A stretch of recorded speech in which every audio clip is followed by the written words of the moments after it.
somebody who has had so many different careers, but in the context of today, he's written some fantastic episodes for Doctor Who, and most recently, obviously, an Adventures in Space and Time, Mark Gatiss.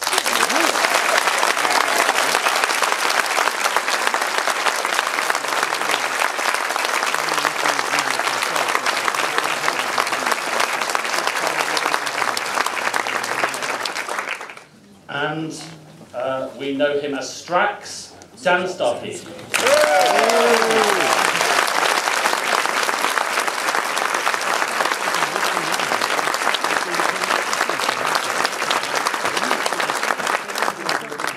And finally, writer, executive producer, and the custodian of the Doctor Who brand for the time being, the incredible Stephen Moffat.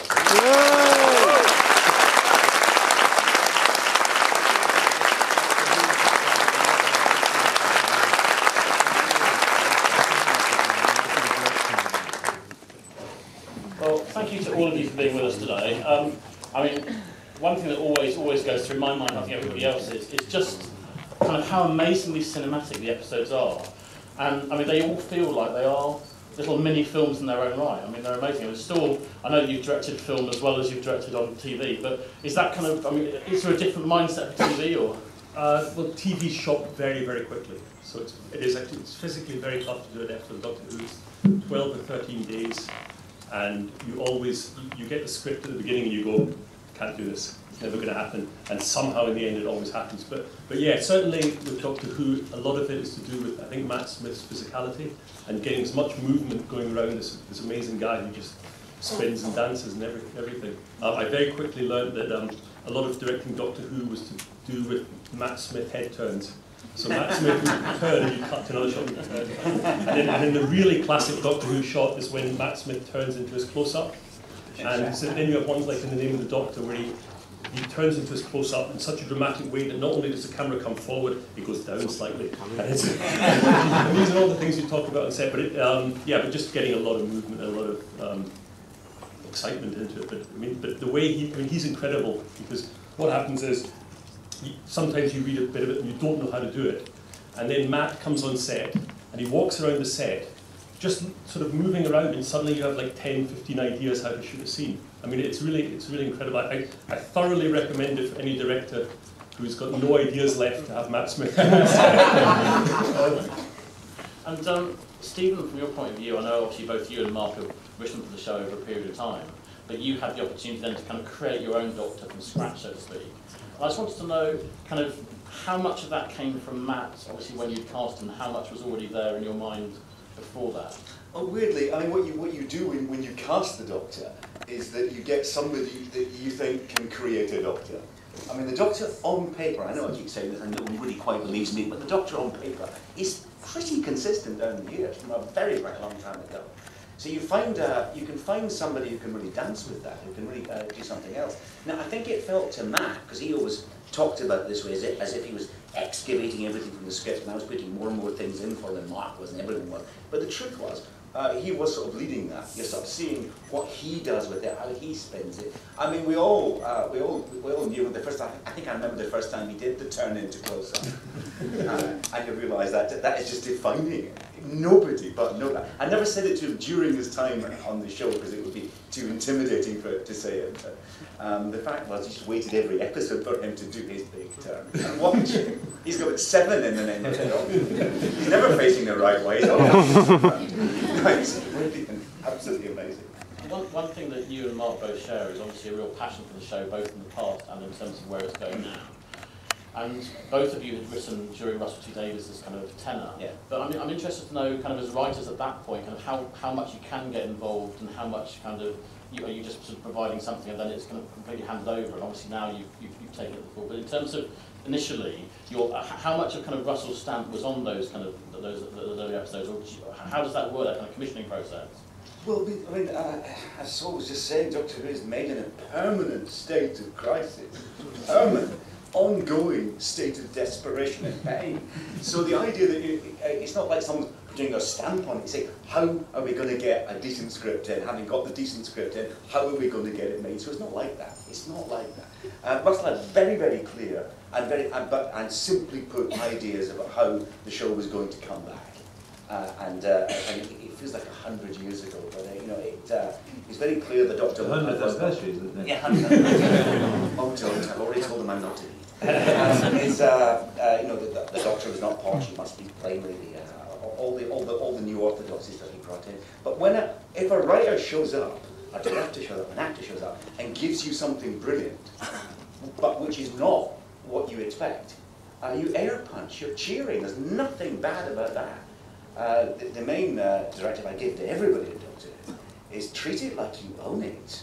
Don't come in and be reverent. Don't come in and try and imitate me or Russell or Terry Nation or somebody else. Come in and behave as if it's yours, because that's the only way you can write Doctor Who properly. That's pretty true, isn't it, Mark? Yeah, one thing I do remember, though, very vividly actually, was when David took over. There was a funny little period amongst a sea of lies. A sea of lies. That I remember Russell saying, it's all the same, it's Chris and Billy, everything's the same, and it wasn't. And I do remember very well him saying, one thing David can do is really big speeches. Yes. And that was like essentially the only directive for his Doctor, because then the rest of it was formed around David's personality. As ever, as Stephen said, it's like a planet coming together. Little bits and pieces of information, but then incredibly mostly the personality of the actor, yes, and everything they bring to it. It suddenly becomes. I remember very well on Victory of the Daleks, there was a funny moment where it's an incredibly grave moment, and Matt suddenly put an RAF hat on, and we had to go, no, that's not right. But he was just trying so many things that it didn't actually suit the tempo of the scene, but he was just shooting all over the place. And I think that always happens with Doctors. They're trying things out, and then suddenly it becomes a formed personality.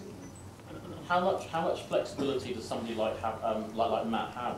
Is a script rigid and there, or is that something that kind of comes out during the kind of? Is there a rehearsal process? There isn't much of a one.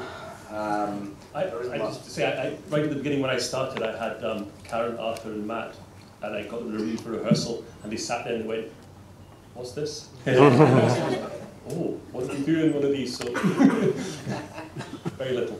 You must find that, Dan. Do you think there's a sort of, do you feel the absence, or is it quite good to sort of just go for it? Yeah, I mean, quite a lot of the time, quite a lot of my sort of performance is circumscribed by being in the costume as well.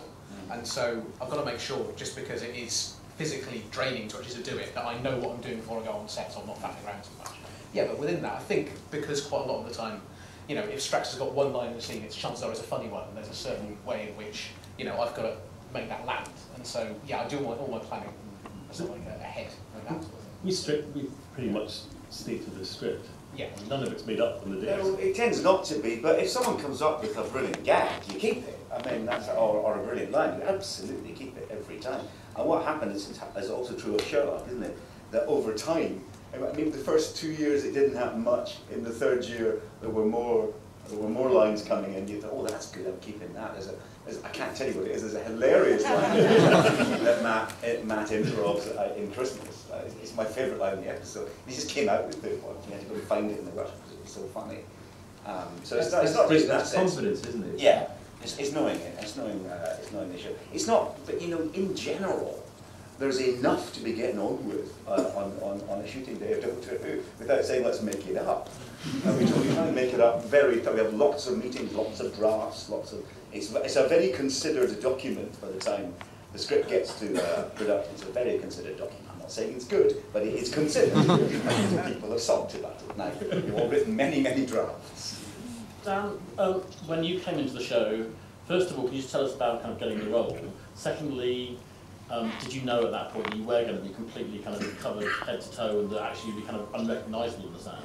Yeah, well, I think I'd happened to give my aid to Prod just randomly at the same time they were thinking to bring the Sontarans back, and they needed actors of a certain physical dimension to actually embody the characters, so it was quite fortuitous. But yeah, I was a huge fan of the series when I was a kid, and so I was able to get my VHS copy of the Time Warrior out, the first Sontaran episode, and so do my research to actually do that. But yeah, and so it was interesting going to the audition for the first time, because I was aware that it was quite an extreme sort of like, you know, the 70s prosthetic is clearly very heavy and it really doesn't move. You know, the eyes and the tongue poke out, but other than that, it doesn't sort of move around very much. So it was quite a weird one, thinking what kind of level of energy can I give to actually make it read. And so my first reading was just to prove I am a proper actor, and not just a screaming fanboy, and so like made it quite straight. And then the producer Susie Liggett went, yeah, that's fine. Could you make it a little bit more alien?